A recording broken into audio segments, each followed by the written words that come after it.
Hi, I'm Professor Lisa Tatonetti from the English department, and I'm really excited to be one of the spotlighted teachers this month for the Teaching and Learning Center.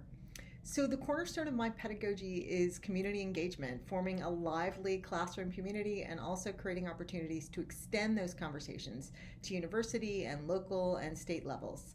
And like so many K State teachers, that starts with building a strong classroom community. And I do that by fostering student engagement.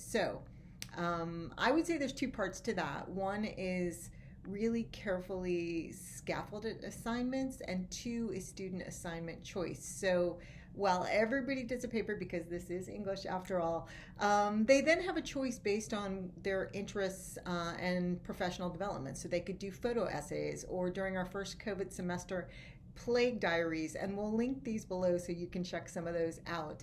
But also I'll have them do podcasts or video essays. If they're going to be teachers, they'll do unit plans. If they're going to be editors, they'll do book pitches, sorority diversity strategies, creative rewritings. Basically, what I'm trying to do is strike a balance between new and generative activities and dependable daily expectations.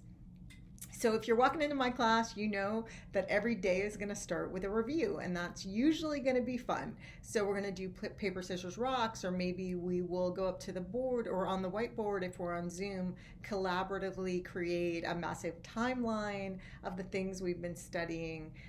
Whatever we do, there's a lot of laughter involved, and it is also building in kind of and connecting the knowledge base we've learned. So for me, laughter and accountability work in tandem.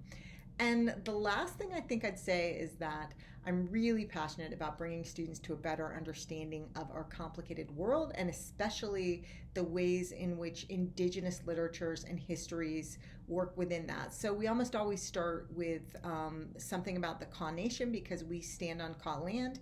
K-State's land grant came from a number of treaties with the Kaw Nation in which land was taken by the U.S. government and then eventually given to white settlers and to K-State itself to build this land. And I then try to scaffold readings to help students understand that ideas of settler colonialism. And we look at how literature and history and ideology come together to shape the everyday. And I try to make this as relevant as I can. So while we're reading literary history, I want them to look at how this is all coming together in their daily lives and in our shared communities. So I'll send them to the local Walmart to look at images of indigenous people, or they'll go online to research the Dakota Access Pipeline, or look at indigenous Baby Yoda memes. We'll talk about how do you teach a novel about the Trail of Tears, Pushing the Mare, to fifth graders, or how would you teach the Marshall Trilogy to your grandparents? And so we come together and put this together.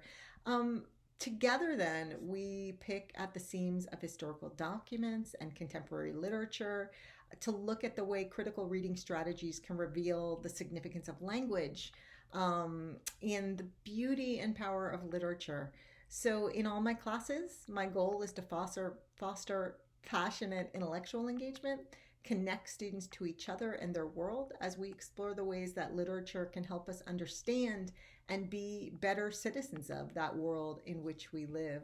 I am Lisa Tatonetti, and I am really proud to say that I teach at K-State.